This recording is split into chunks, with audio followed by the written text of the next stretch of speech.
السلام علیکم ناظرین، میں وسیم ملک ہوں، میرے ساتھ ساتھ صاحب موجود ہیں۔ ساتھ صاحب آپ کی اجازت سے آج اسلام آباد ہائی کورٹ خاصی غیر معمولی تھی، بلکہ آپ یوں کہیے کہ تھرل بھی تھا، سسپینس بھی تھا، اور ہر چند منٹ کے بعد ایک سے بڑھ کر ایک بڑی خبر آ رہی تھی۔ تو میں آپ پر آنے کی سے پہلے آپ کی اجازت سے میں چاہتا ہوں کہ سمری میں آپ کو بتا دوں کہ آج سارا دن ہوا کیا۔ جیسے جہانگیری صاحب سے اختیارات واپس لے لیے جاتے ہیں، اور وہ بھی جس طرح سے پروسیجر اڈاپٹ کیا جاتا ہے وہ خاصا دلچسپ ہے، اس پہ کامنٹ کریں گے۔ اس کے بعد ابھی یہ فیصلہ آ ہی رہا ہوتا ہے کہ ابھی تک تحریری فیصلہ بہرحال جاری نہیں ہوا، تو جیسے جہانگیری صاحب کی طرف سے یہ پتہ چلتا ہے کہ وہ تیاری کر چکے ہیں اور اس معاملے کو سپریم کورٹ آف پاکستان میں لے کے جانا چاہتے ہیں، جس کے بعد وکلا میدان میں آئے، بار ایسوسیشنز آئیں، بار کونسلز آئیں، ان کا سخت ریاکشن آیا۔ آپ آج وہاں موجود تھے، تھوڑا بتائیں نا کہ ہوا کیا؟ ہاں، پریس کانفرنس ہوئی، اور میں سارا سیکوینس میں ایونٹس بتا دوں پھر میں آپ کو بتاتا ہوں۔ اس کے بعد ہوا یہ کہ بار کونسلز نے کل کے روز کے لیے بائیکاٹ کا اعلان کر دیا۔ اس کے بعد ایمان مزاری صاحبہ کے خلاف جو ایک معاملہ تھا جیسے سرفراز ڈوگر کا، وہ ایک جیسے سمن نے پہلے 3 رکنی ججز کی کمیٹی بنائی کہ یہ انکوائری کرے گی، اور کل 17 ستمبر کے لیے انکوائری رکھی، تو اس میں جو ایک جج صاحب تھے وہ اچانک چھٹی پر چلے گئے، حالانکہ کمپیٹنٹ اتھارٹی گزشتہ روز تبدیل ہو چکی تھی، وہ جیسے سمن سے لے کر جیسے انعام امین منہاج صاحب کو دے دی گئی تھی۔ ایمان مزاری صاحبہ کے خلاف وہاں پہ ریفرنس فائل کیا گیا کہ ان کا لائسنس منسوخ کیا جائے، اور یہ وہی شخصیت تھے عدنان عادل صاحب جو 9 اپریل کو بڑے ایکٹیو ہوئے اور اسلام آباد ہائی کورٹ میں جا پہنچے تھے کہ جس رات کو اسلام آباد ہائی کورٹ ایگزیکٹلی کہ اس وقت کے وزیر اعظم نے جنرل باجوہ صاحب کو سیک کر دیا۔ اس کے بعد ہوتا یہ ہے کہ آج ایمان مزاری صاحبہ کا اگین اسی مقدمے میں، مارنگ بلوچ صاحبہ کے مقدمے میں جیسے سرفراز ڈوگر صاحب کے پاس کیس تھا، وہ خود پیش نہیں ہوئی، اور اس کے بعد یہ ہوا کہ بابر ستار صاحب، ان کی خبر فیصلہ سامنے آتا ہے جو کہ chairman P T A major general retired Hafeez ur-Rehman صاحب سے متعلق، ان کو انہوں نے برطرف کر دیا، تو بڑی ہی ہیپننگ تھی۔ اس حوالے سے سب سے پہلے ہم ذرا ڈسکس کر لیتے ہیں جیسے جہانگیری صاحب والا معاملہ۔ میں خود کمرہ عدالت میں تھا چونکہ وہ میاں داؤد صاحب کی درخواست تھی، اچھا وہ خود پیش نہیں ہوئے اور انہوں نے التوا کی درخواست دائر کر دی، لیکن بار کونسلز وہاں پہ موجود تھی، انہوں نے کہا کہ چونکہ درخواست پر اعتراضات ہیں اور جب تک اعتراضات کے اوپر آپ کوئی فیصلہ نہیں کر لیتے تب تک اگر آپ نے نوٹس کرنا ہے جیسے جہانگیری صاحب کو، یا آپ یہ تھریش ہولڈ عبور کرتے ہیں کہ جی اعتراضات ختم ہوتے ہیں، تو اس سے پہلے بھی آپ ہمیں سنیں گے اور آپ اس پہ ایکس پارٹی ڈیسیجن نہیں کریں گے۔ تو ڈوگر صاحب نے باضابطہ طور پر انہیں کہا کہ میں آپ کو پہلے سنوں گا، عدالت میں کہا، اور اس کے بعد ججمنٹ لکھوایا۔ اچھا، جو عدالت میں فیصلہ لکھوایا وہ یہ تھا کہ جب تک سپریم جوڈیشل کونسل فیصلہ نہیں کرتی، اس درخواست پہ جو اعتراضات ہیں ان کے ساتھ ہی یہ درخواست جو ہے وہ ملتوی کی جاتی ہے۔ فوراً بعد ہی خبر سامنے آئی، ابھی تحریری فیصلہ ابھی تک نہیں آیا، لیکن خبر سامنے آئی کہ ان سے جوڈیشل پاورز واپس لے لی گئی ہیں۔ اور پھر ایک اور ہوا کہ ریوائزڈ روسٹر جاری ہو گیا، جس سے یہ بات حتمی طور پر سامنے آ گئی کہ غالباً جو سورسز کی خبر تھی وہ کنفرم ہو گئی ہے۔ تو اب میرا سوال یہ ہے کہ نہ تو اعتراضات ختم ہوئے، نہ مینٹینیبلٹی پہ سوال ہوا، نہ کوورنٹوں میں یہ کیا بھی جا سکتا ہے یا نہیں کیا جا سکتا، اس بار کو عبور کیا گیا۔ یہ فیصلہ آیا واپس لے لے گے اختیارات، کیا ہے، آپ نے کبھی پہلے ایسی نظیر دیکھی ہے؟ وسیم بھائی، سب سے پہلے میرا خیال ہے کہ میں نے کیا کسی بھی شخص نے اس کی خواہ پاکستان کی تاریخ میں وہ اس کو 1947 بھی یاد ہو اور آج بھی یاد ہو، اگر کسی نے پوری بھی جوڈیشل تاریخ دیکھی ہو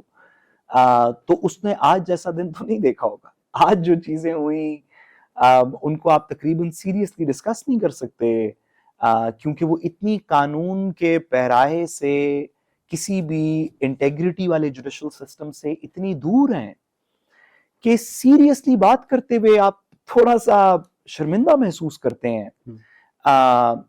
دو وجوہات کی وجہ سے، ایک اس وجہ سے آپ شرمندہ محسوس کرتے ہیں کہ یہ ہمارا جوڈیشل سسٹم ہے۔ چلیں جوڈیشل سسٹم بھی دور کی بات، جس عدالت کو آپ نے ایک ماڈل عدالت بنایا تھا جسٹس اطہر منالہ وغیرہ کے ٹائم کے اوپر، یہ ماڈل کورٹ تھی۔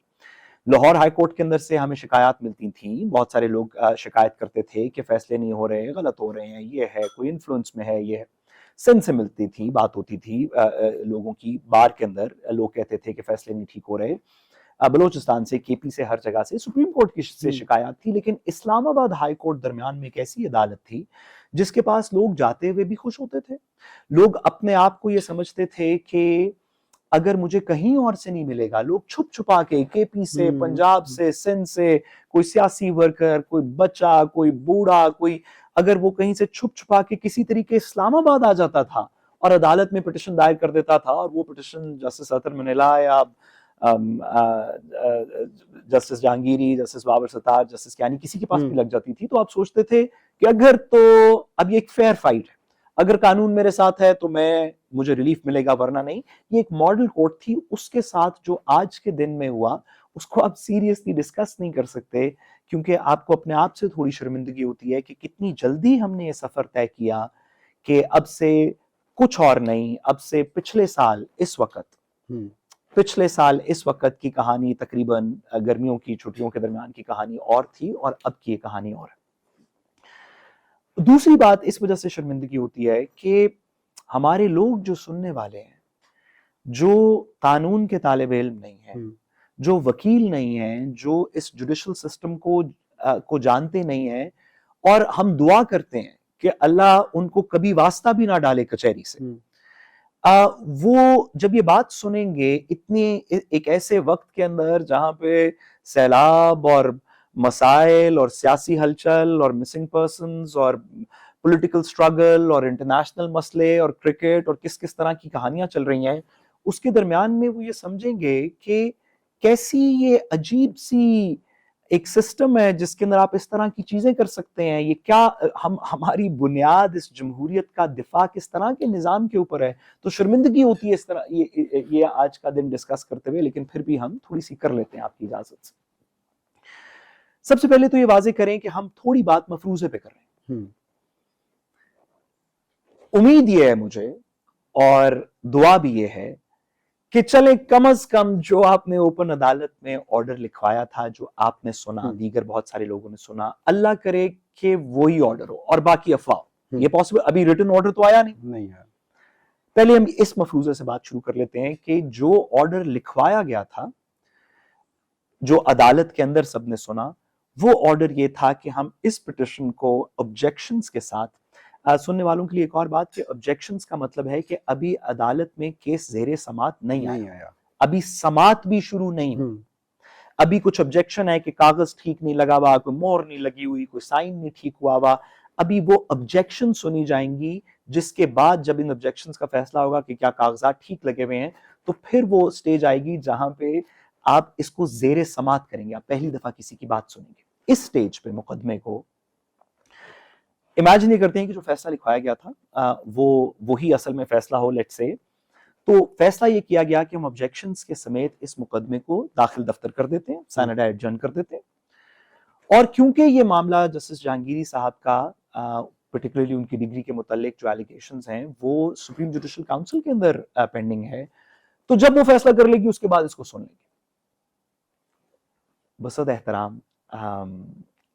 جب وہ فیصلہ کر لے گی تو پھر آپ کیسے سنیں گے؟ آپ اپیلیٹ اتھارٹی ہیں سپریم جوڈیشل کاؤنسل کے اوپر. اگر سپریم جوڈیشل کاؤنسل یہ کہہ دے گی کہ یہ بالکل غلط ایلیگیشن ہے, تو آپ پھر ریٹ جورسڈکشن میں سپریم جوڈیشل کاؤنسل کو ایز سنگل بینچ انڈو کر دیں گے. اگر وہ کہہ دیتی ہے کہ نہیں ہم نکال دیتے ہیں, تو کیا پھر آپ ریٹ جورسڈکشن میں سٹیٹس کو اینٹی کر کے واپس کر دیں گے, یہ سارا فیصلہ ان کو واپس لے آئیں گے؟ بھائی کیسے ہوگا یہ؟ تو خیر, اگر یہ فیصلہ بھی لکھوایا ہوتا تو بڑی غنیمت ہوتی. اس کے بعد کے جو دیگر شواہد ہیں وہ یہ کہتے ہیں, جس طرح آپ نے کہا کہ کچھ بہت ہی خبر صحافیوں نے کہا کہ یہ بات ہوئی, مجھے بھی آج فون آئے جیسے کہ آپ جانتے ہیں. پھر روسٹر چینج ہو گیا جس میں سے جسٹس جہانگیری کو نکال دیا گیا. پھر کوئی مزید اس طرح کی ڈیولپمنٹس ہوئی جس کے اندر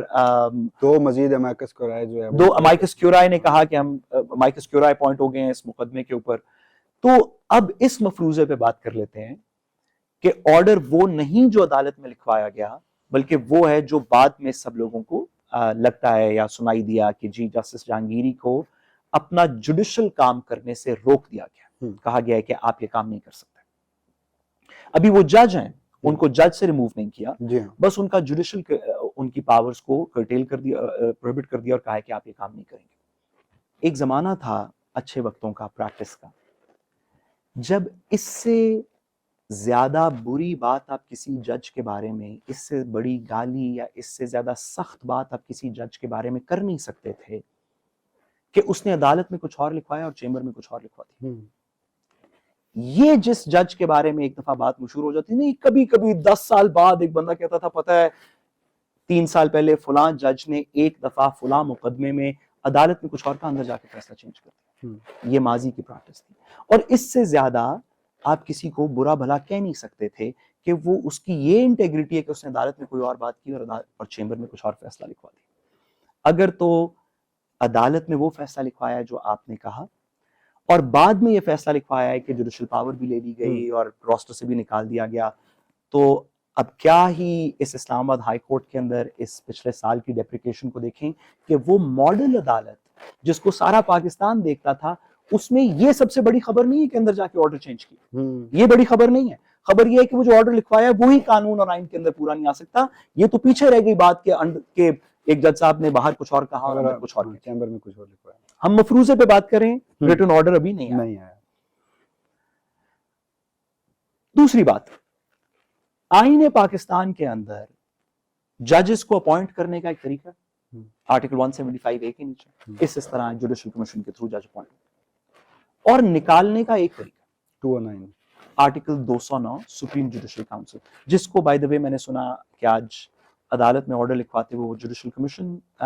کمیشن سے ان کی والہانہ محبت اس لیے ہے، جوڈیشل کمیشن کہہ رہے تھے شاید، اور اصل میں مقصد یہ تھا کہ سپریم جوڈیشل کاؤنسل، اور خود اس کا ممبر وہ بن چکے ہیں گزشتہ روز سے، اس کے ممبر بن چکے ہیں. چلیں اب وہ آئی ایم شیور کہ پھر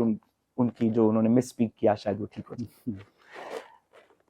تو آئین میں کسی بھی جج کو اپوائنٹ کرنے کا ایک طریقہ ہے آرٹیکل 175A، اور کسی بھی جج کو نکالنے کا صرف ایک طریقہ ہے آرٹیکل 209. اس کے علاوہ کوئی طریقہ نہیں. آپ کسی آرڈر کے تحت، کسی سسپینشن کے تحت، کسی ہاؤس ریسٹ کے تحت آپ جج کو کسی کرپشن کے تحت، اگر ایک جج کرپشن کے اندر کنوکٹ ہو جائے تو بھی اس کنوکشن کو آپ کو 209 میں لے کے جانا پڑے گا اور کہنا پڑے گا کہ کیونکہ یہ کرپشن کے اندر کنوکٹ ہو گئے ہیں، یا مرڈر میں یا چوری میں یا ڈکیتی میں، تو ان کو پلیز نکال دیں. مس کانڈکٹ بنتا ہے 209 کے تحت، تو ان کو نکال دیں. لیکن جب تک 209 میں فیصلہ نہیں ہوتا بائی سپریم جوڈیشل کاؤنسل، جج رہتا. تو کیسے ایک شخص کی آپ نے جوڈیشل پاور لے لی، یعنی کہ اس کو جج ہی سے اس کو ختم کر دیا، ایک انٹرم آرڈر کے تحت جو ایک آبجیکشنز مقدمے کے اندر کی سٹیج پہ دیا گیا، جب 209 میں مقدمہ پینڈنگ ہے. اس آئین کو آئی ایم شیور کہ آئینی بینچ سمجھا سکے گا، اور جب سمجھائے گا تو ہم بھی سرخم تسلیم کریں گے. دوسری بات، کیسے یہ ہوا کہ آپ نے اس تمام کاروائی، اچھا میں 209 کے اوپر بات پوری کرتے ہوئے کہوں کہ اس کے اوپر سپریم کورٹ کی ججمنٹس. آپ کو یاد ہوگا، اور جو لوگ تاریخ کو بھی تھوڑا جوڈیشل تاریخ کو بھی جانتے ہیں ان کو یاد ہوگا کہ افتخار چودھری صاحب کے خلاف جب ریفرنس فائل کیا جنرل پرویز مشرف نے، تو ان کو ابھی ریفرنس سنا نہیں گیا تھا، ڈیسائیڈ نہیں ہوا تھا، ریفرنس کے اوپر ایونچولی سماعت بھی نہیں ہوئی. تو ریفرنس فائل کرنے کے بعد انہیں کہا گیا کہ کیونکہ آپ کے خلاف ریفرنس ہے کرپشن کا، یہ ارسلان افتخار ان کے بیٹے والے کیس کے اندر اور دیگر چیزوں میں، تو آپ اب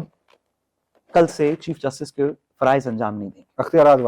واپس لیں گے. یہی جو آج جسٹس جہانگیری کے ساتھ کرنے کی کوشش کی گئی.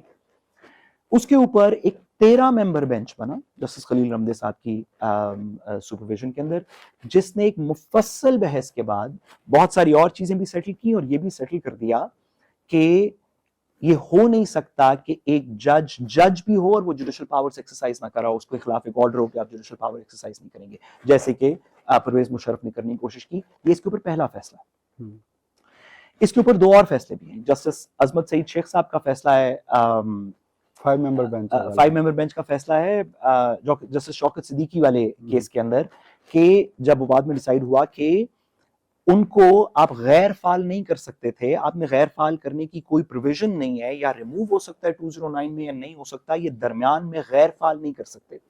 بلکہ ایک ججمنٹ ہم آج ہی دیکھ رہے تھے، تو آپ کی اجازت سے ایک جسٹس شوکت صدیقی کی لکھی ہوئی ججمنٹ بھی ہے 2013 PLD 2013 Islamabad 66 Pervez Musharraf versus the state کے کیس کے اندر، جس میں انہوں نے ایک جگہ پہ لکھا کہ confining honorable judges of the superior court and to stop them from the performance of their duties. معذرت، میں نہیں کہہ رہا، شوکت عزیز صدیقی، جسٹس شوکت عزیز صدیقی صاحب کی ججمنٹ ہے، اور جو قانون سے واقف ہے وہ PLD 2013 سپریم کورٹ اسلام آباد 66 میں دیکھ سکتے ہیں کہ کسی بھی آنریبل جج کو کنفائننگ آنریبل ججز آف دا سپیریئر کورٹ, کسی بھی سپیریئر جج کو کنفائن کرنے سے, یعنی کہ ان کو زیر حراست یا کہیں پہ روکنے سے, یا and to stop them from the performance of their duties, یا ان کو ان کا کام کرنے سے روکنے سے, is not an ordinary act, rather it is an act of terrorism as defined by section 61B and 62B GIM of the Anti-Terrorism Act 1997. آپ کو دلچسپ بات بتاؤ, ایک ہوتی ہے دہشت گردی, پھر ایک ہوتا ہے دہشت گردوں کا سہولت کار. یہ ہم اکثر ٹرمز سنتے بھی ہیں اور میڈیا میں استعمال بھی کرتے ہیں. تو بڑی معذرت کے ساتھ شوکت عزیز صدیقی صاحب تو سہولت کار ہوئے, کیونکہ جوڈیشل کمیشن میں جسٹس شوکت عزیز صدیقی صاحب کا بھی ووٹ چیف جسٹس سرفراز ڈوگر کے حق میں تھا. اچھا دیکھیں, ہم اس میں گزارش کریں کہ اگر ان کا ووٹ جسٹس جہانگیری کو روکنے کے حق میں بھی ہو تو پھر ہم شاید اس کو وہاں تک لیں. اچھا, اور پھر سے واضح کریں, دیکھیں ہم ایک ایسی انفارچونیٹ وقت میں رہتے ہیں کہ ہم ابھی یہ بات کر رہے ہیں, ہو سکتا ہے اسلام آباد ہائی کورٹ کا جو ریٹن آرڈر ہو وہ ان دونوں چیزوں سے مختلف کوئی اور بھی ہو سکتا ہے. تو ہم ایک مفروضے پہ بات کریں. معذرت, یہ بات ایک مفروضے پہ ہو رہی ہے. اللہ کرے کہ ایسا فیصلہ نہ تحریری طور پہ آئے, لیکن جو ایکشنز ہوئے, مائکسز اپوائنٹ ہوئے, روسٹر چینج ہو گیا, لگتا یہی ہے کہ یہ فیصلہ ہے. ہم نہیں کہہ رہے, جسٹس شوکت عزیز صدیقی نے رپورٹڈ ججمنٹ کے اندر کسی جج کو کام سے روکنے کو ٹیررزم کہا ہے. اب اگر وہ, اور یہ فیصلہ موجود ہے, اب اس سے کیا کانسیکوینسز کس کے لیے ہوں گے, ٹھیک ہے, اگر واقعی یہ فیصلہ آئے تو پھر کوئی اس کا سد باب کرے. لیکن یہ کتنی عجیب بات ہے. اچھا, اسی کے ساتھ جو آپ نے دوسری بات کی, ایمان مزاری صاحبہ والی پٹیشن کی, اس کے اندر جو مجھے یاد پڑتا ہے اور جو آپ نے بھی جس طرف ریفر کیا, جسٹس سمن نے ایک کمیٹی کانسٹیٹیوٹ کی تھی, ایک 3 ججز کی. وجہ اس کی یہ تھی کہ جو ہراسمنٹ کمیٹی تھی, یہ چیف جسٹس سرفراز ڈوگر جب مستقل چیف جسٹس بنے تو انہوں نے کمیٹیوں میں بہت اکھاڑ پچھاڑ کیا. لیکن 17 جولائی کا ایک نوٹیفیکیشن ہے جس میں انہوں نے کمپیٹنٹ اتھارٹی ہراسمنٹ کے حوالے سے جسٹس سمن کو ہی بنایا. کل انہوں نے وہ کمپیٹنٹ اتھارٹی کا اختیار استعمال کرتے ہوئے 2 مزید ججز ایک کمیٹی میں ڈالے, جس میں جسٹس اور ایک کمیٹی بنا دی. ہاں, اور کل یعنی جسٹس سردار اعجاز, جسٹس ارباب محمد طاہر اور جسٹس سمن, جسٹس حضرت ارباب محمد طاہر اور جسٹس سمن. اور آج نہ صرف کہ کل ان کو چینج کر دیا, جسٹس سمن کو چینج کر دیا, بلکہ سننے میں آیا کہ جسٹس ارباب, اور اس بائی دی وے کمیٹی کا اجلاس کل ہے, شاید کل تھا, تو شاید یہ ڈر تھا کہ پھر بھی اس کمپیٹنٹ اتھارٹی نے کیونکہ ایک اچھے وقت میں کمیٹی بنا دی تھی تو کہیں بیٹھ کے کوئی فیصلہ ہی نہ کر دیں, تو جسٹس ارباب چھٹی پہ چلے گئے. وہ آج اچانک ہی ان کی کمرہ عدالت نمبر کے باہر لکھا ہوا آیا کہ کاز لسٹ منسوخ ہے, اور جج صاحب جو ہیں وہ 19 تاریخ تک چھٹیوں پہ. افسوس ہے کہ یہ اسلام آباد ہائی کورٹ, دیکھیں میں مجھے اتفاق ہوا ان لوگوں کے ساتھ تھوڑی بات کرنے کا اس وقت پہ جب یہ اسلام آباد ہائی کورٹ ایک ماڈل کورٹ کی طرف جا رہی تھی, تو لوگوں نے بڑی اس میں پینلی اس کو کریٹ کرنے میں لوگوں نے بڑی کوشش کی کہ ایک ایسے ملک میں جس میں انصاف پہ آہستہ آہستہ یقین اٹھتا چلا گیا, جس بھی منصف کو ہم نے تھوڑا بڑا کیا وہ یا افتخار چودھری بن گیا یا ثاقب نثار صاحب بن گئے یا دیگر لوگوں کا اعتبار اٹھنا شروع ہو گیا ان باتوں سے کہ ایک منصف یا ایک ادارہ درست فیصلے کر سکتا ہے. آہستہ آہستہ اسلام آباد ہائی کورٹ نے وہ کسی طریقے سے اس میں کچھ شدت بھری, ہم نہیں کہتے سارے فیصلے ٹھیک ہے, ابھی آپ نے ریفر کیا کہ ایک رات کو اسلام آباد ہائی کورٹ کھل گئی تھی 9 اپریل 2000, تو غلطیاں اسلام آباد ہائی کورٹ نے بھی کی, لیکن ایک کانفیڈنس بلڈ ہو رہا تھا کہ سخت فیصلے بھی کر لیتے ہیں, طاقت کے خلاف بھی کر لیتے ہیں, پروسیجر فالو کرتے ہیں. کوئی دیکھیں ہم لمیٹیشنز ہیں کہ کیا کتنی بات اسکرین پہ کی جا سکتی ہے, لیکن جسٹس ارباب صاحب سے بھی گزارش ہے, باقیوں سے بھی گزارش کہ یہ چیزیں ادھر ہی رہ جانی ہیں. اللہ کو جان دینی ہے اور اس ملک میں ظلم ہو رہا ہے, اس ظلم کے اندر آپ کو ایک ایسی رسپانسبلٹی دی گئی ہے جس کو چلیں آپ اپنے لیگل کمپس سے نہ دیکھیں, آپ اپنے پاور آپ اس کو کوئی تو اس کے اندر آپ کے اندر کوئی تو کھٹک ہوگی جو کہے گی کہ یار یہ صحیح نہیں ہے اور میں اس کا کیسے دوں گا جواب, اپنے آپ کو کیسے دوں گا, اپنے بچوں کو کیسے دوں گا, باہر نکل کے کسی کو کیا منہ دکھاؤں گا. چلے سب کو بھی کر لیا تو کسی نہ کسی دن تو ایک ایسے ترازو میں یہ چیزیں جائیں گی نا جس میں طاقت اس کو ڈٹرمن نہیں کرتی, انصاف کرتا ہے. خدا کا واسطہ ہے خدا کا واسطہ ہے ہماری بڑی بےکس آوازیں ہیں. آپ نے غریبوں کی بات نہیں سنی, آپ نے پولیٹیکل پرزنرز کی بات نہیں سنی. لوگ شہید ہو گئے آج تک, ان کے مقدمات عدالتوں میں. جو عدالت کی اپنی انٹرنل انٹیگریٹی ہے, چلیں چھوڑ دیں کسی اور چیز کو, جو اس کی انٹرنل انٹیگریٹی ہے کہ کمیٹیاں بنی ہیں وہ کام کریں گی, جج ہے وہ فیصلہ کرے گا. چلیں آپ نے سنگل واپس لے لیا, آپ نے ڈی بیز دے دی, آپ نے کہا یہ ٹیکس کے مقدمے سن لیں گے جسٹس بابر اور جسٹس سردار کو. چلیں کچھ تو اس میں تھوڑی تو انٹیگریٹی رہنے دیں. آپ جو عدالت میں فیصلہ لکھیں, آج بھی ابھی بھی دعا ہے کہ وہی پاس کر دیں, اچھا برا ہے اب جو بھی ہے. اس میں وہ شاعر نے کہا کہ خاموشی اچھی نہیں, انکار ہونا چاہیے, اور یہ تماشا اب سرے بازار ہونا چاہیے. جھوٹ بولا ہے تو اس پہ قائم بھی رہو ظفر, آدمی کو صاحب کردار ہونا چاہیے. کچھ اتنی انٹیگریٹی تو رکھیں کہ جو عدالت میں بول دیں وہی لکھ کے اس کو سائن کر دیں. اتنی سی گزارش. سر ایک اور ڈیولپمنٹ ہوتی ہے جب یہ سب کچھ ہو رہا ہوتا ہے تو جسٹس بابر ستار کا ایک فیصلہ سامنے آتا ہے. معاملہ وہ چیئرمین پی ٹی اے کا, اور چیئرمین پی ٹی اے لگائے گئے تھے ایک major general retired Hafeez ur-Rehman صاحب. پروسیجر کو فالو نہیں کیا گیا تھا تو مقدمہ ان کی عدالت میں تھا. اس میں بھی بڑی کوششیں کی گئیں کہ وہ یہ فیصلہ نہ سن سکیں, مقدمہ نہ سن سکیں, فیصلہ نہ کر سکیں. تو بالآخر آج ایک فیصلہ جاری ہوا اور اس میں چیئرمین پی ٹی اے کو ان کے عہدے سے ہٹانے اور 99 صفحے کا فیصلہ. جی ہاں 99 صفحات کا فیصلہ آیا کہ چیئرمین پی ٹی اے کا پروسیجر فالو نہیں ہوا, اور وفاقی حکومت کو یہ ڈائریکشن دی گئی کہ آپ فی الحال ایک عبوری اور بعد میں پھر ایک مستقل جو چیئرمین پی ٹی اے ہے اس کو تعینات کریں, جو کہ وزیر اعظم کی ٹھیک ہے اتھارٹی ہے لیکن پروسیجر کو آپ فالو کریں. تو اس ڈیٹیل پہ تو ہم آتے ہیں, لیکن اس کو جوڑا جا رہا ہے کہ ایک طرف جب جسٹس جہانگیری کے خلاف یہ فیصلہ آتا ہے تو اس کے فوراً بعد جسٹس بابر ستار ایک فیصلہ جاری کرتے ہیں. تو پرسیپشن ایک یہ ہے کہ اس کے کانٹیکسٹ میں یہ فیصلہ دیا گیا. آپ کو کیا لگتا ہے؟ دیکھیے کیسی عجیب بات ہے کہ وہ فیصلہ بھی اسلام آباد ہائی کورٹ سے آیا اور یہ فیصلہ بھی اسلام آباد ہائی کورٹ سے آیا. آپ کانسیکوینسز کو چھوڑیں, آپ صرف جورسپروڈنس اور انگریزی کو دیکھ لیں. ابھی ہم بات کر رہے تھے تھوڑی دیر پہلے کہ مینٹینیبلٹی پہ 99 میں سے آپ کوئی 60 کے قریب صفحے تو مینٹینیبلٹی. قانون کے جو اسٹوڈنٹس ہیں, اگر ہمیں کوئی سن رہا ہے تو آپ کو چاہیے کہ آپ بابر صاحب کی ججمنٹ پڑھیں irrespective of کے consequences. اس کے آج کل کے زمرے میں اور ہم اس پہ بات کرتے ہیں وہ کیا ہیں, آپ کا تھوڑا اس بات پہ یقین دوبالا ہوگا کہ پڑھے لکھے لوگ ہیں جو کچھ سمجھ کے منطق سے قانون کو فالو کر کے پروسیجر کے ساتھ کوئی کام کر سکتے ہیں اور اس میں کوئی میلس نہیں ہے, تو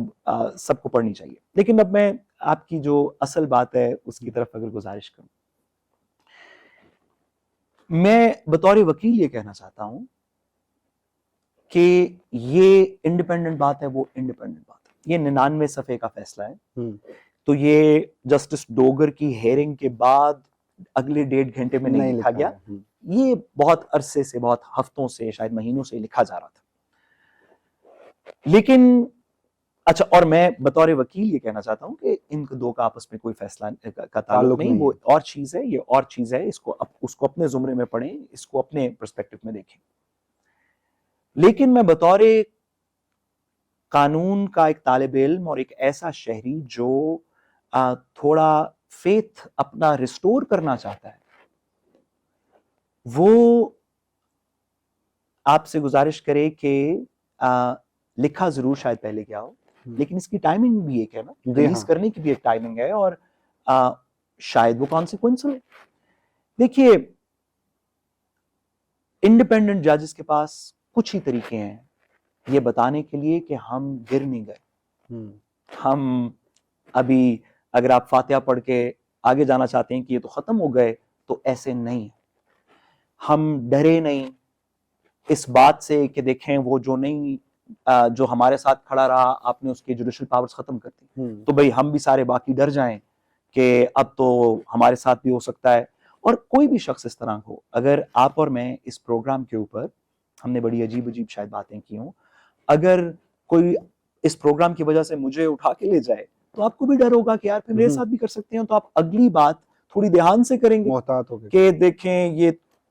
تو کتنی اچھی بات ہے, کتنی ہوپ انسپائرنگ بات ہے.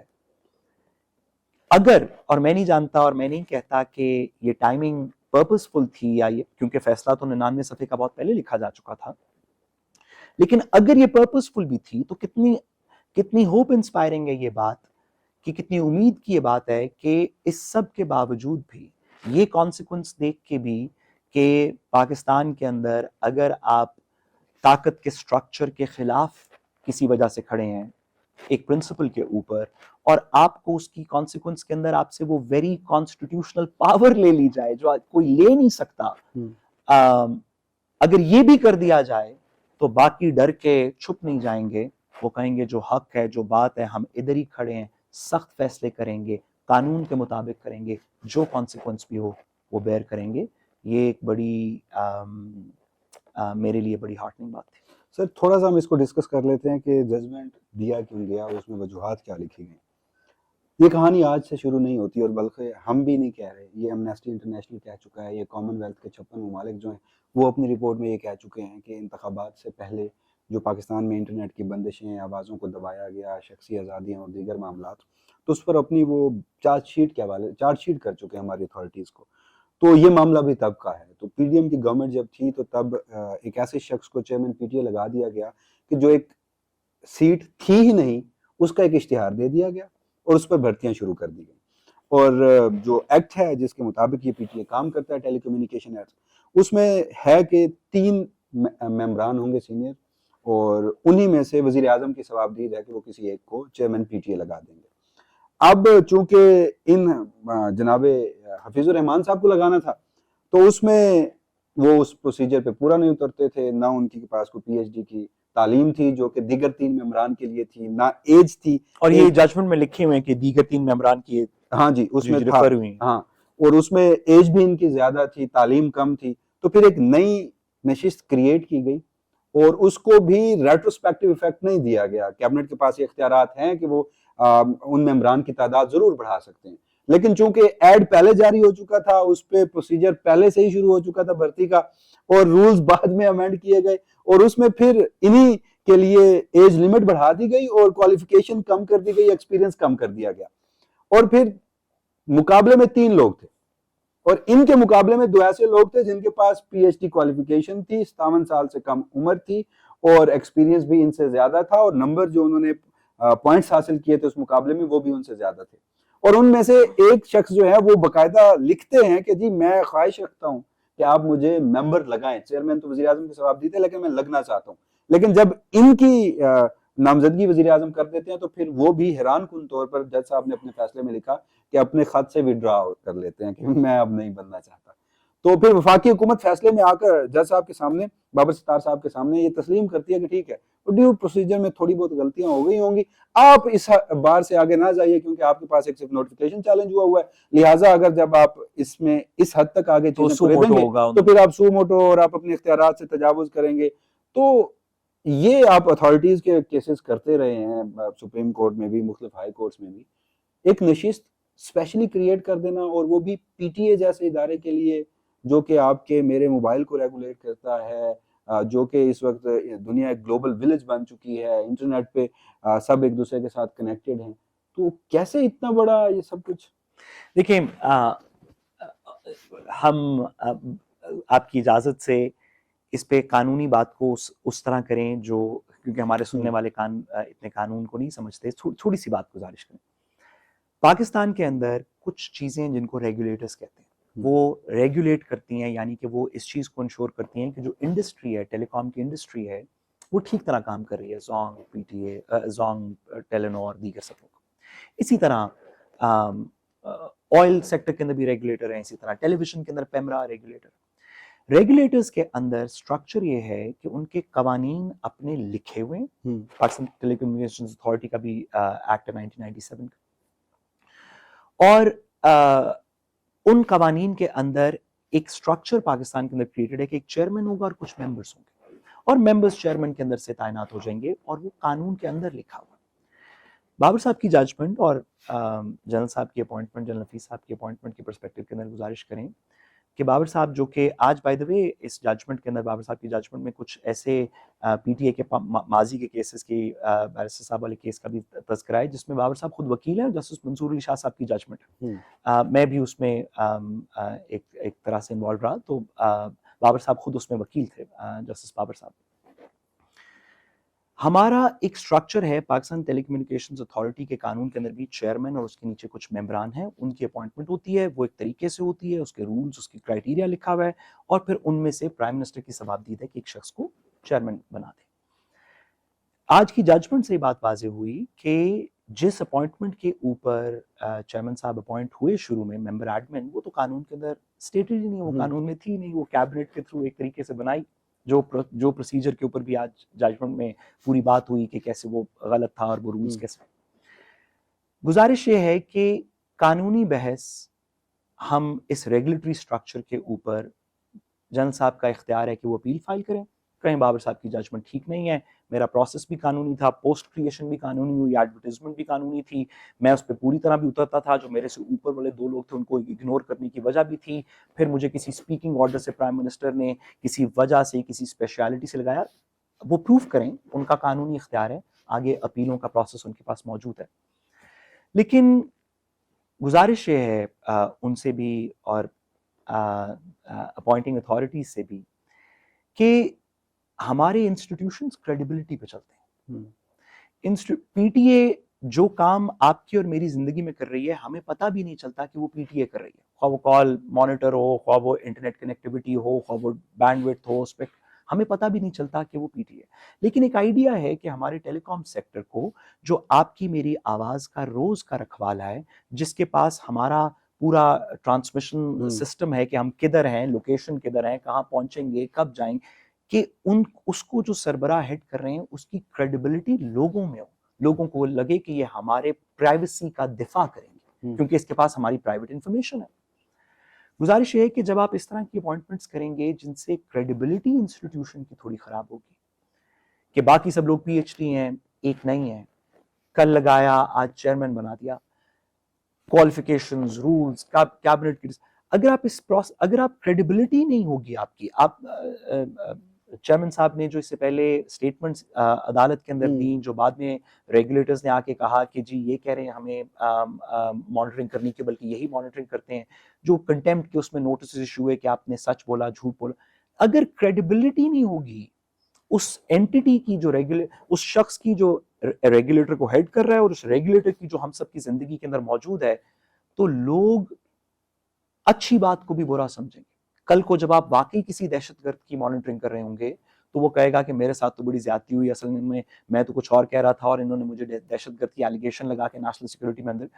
تو تمام پروسیس کی کریڈیبلٹی خراب ہوگی. آپ کے پاس اپیل کا حق ہے, آپ اس حق کو استعمال کر سکتے ہیں, لیکن استدعا یہ ہے کہ جب آپ اس بات کو انڈرسٹینڈ کرتے ہیں کہ اس پروسیس میں کریڈیبلٹی نہیں رہی, آپ کسی مثبت شخص کو لگائیں. پاکستان میں بڑے اچھے ٹیلی کام ایکسپرٹس موجود ہیں, جیسے کہ اس پروسیس کے اندر ہی 2-3 لوگ تو خاص طور پہ شارٹ لسٹ ہوئے. آپ اس کی کوئی ہیڈ ہنٹنگ کریں, ایسے ادارے نہیں چلتے.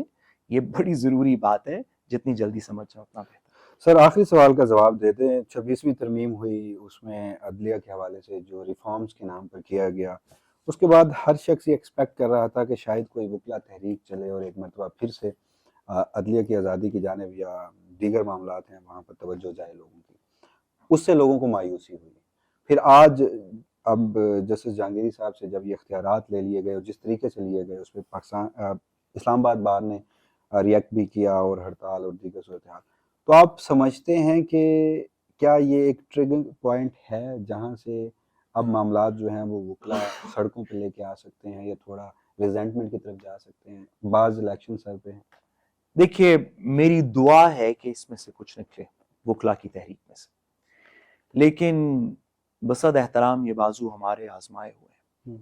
جب وکلا تحریک چلی تھی, اور اب ریٹروسپیکٹ میں لگتا ہے کہ جب چلی تھی تو اس کے کچھ محرکات تھے, اس کے کچھ گولز تھے, کچھ آبجیکٹیوز تھے جو لارجر سکیم کے اندر فٹ ہوتے تھے. ہم نے اسلام آباد ہائی کورٹ بار یا اسلام آباد بار اکیلی تو ایک نیشن وائڈ تحریک نہیں چلا سکتی, اور اگر اسلام آباد کی حد تک وہ کرتے بھی رہیں گے, جو کہ ان کو کرنا چاہیے, اپنی پروٹیسٹ بھی اور اپنی سٹرائکس تو نہیں کرنی چاہیے, لیکن اگر اپنی پروٹیسٹ کرتے بھی ہیں تو اس کا ایک لمیٹڈ امپیکٹ ہوگا. اس طرح کی تحریکیں تب کامیاب ہوتی ہیں اور جوڈیشری کو اسٹرینتھن کرتی ہیں جب وہ نیشن وائڈ ہو, جو تمام صوبوں کے اندر ہو, تمام بارز میں ہو. آپ نے پچھلے کچھ عرصے کے اندر بارز کو دیکھ لیا, آپ دعائیں دیں احسن بھون صاحب کو اور اعظم طارق صاحب کو اور منصور عوان اور اس طرح کے لوگوں کو. جو اسٹک اینڈ کیرٹ کیا جا سکتا تھا وہ کر لیا گیا ہے. اور میرے خیال میں لارجر پکچر کو وکلا موومنٹ سے اپنی امید نہیں باندھنی چاہیے. ہاں اگر کچھ اور کوئی لارجر موو ویسے ہو گئی, کوئی بڑی پی ٹی آئی کی مارچ ہو گئی, کوئی پولیٹیکل اپہیول ہو گئی, کوئی اس طرح کا مومنٹ آ گیا جیسے بنگلہ دیش میں, سری لنکا میں, نیپال وغیرہ میں آیا, تو اس میں وکلا شامل ہو جائیں گے. لیکن میرا نہیں خیال کہ اس وقت کی بارز ان موٹیویشنز کے اوپر اپنی گردن آگے کریں گی. وہ نظر نہیں آتا, ہم دعا کرتے ہیں کہ کریں لیکن نظر نہیں آتا. بہت شکریہ ساسو صاحب. ناظرین آپ کا بھی شکریہ. کوشش یہ کی کہ آج کے جو عدالتی معاملات تھے اس پر ذرا تفصیل سے گفتگو کی جائے. اجازت دیجیے گا. اللہ کے بعد.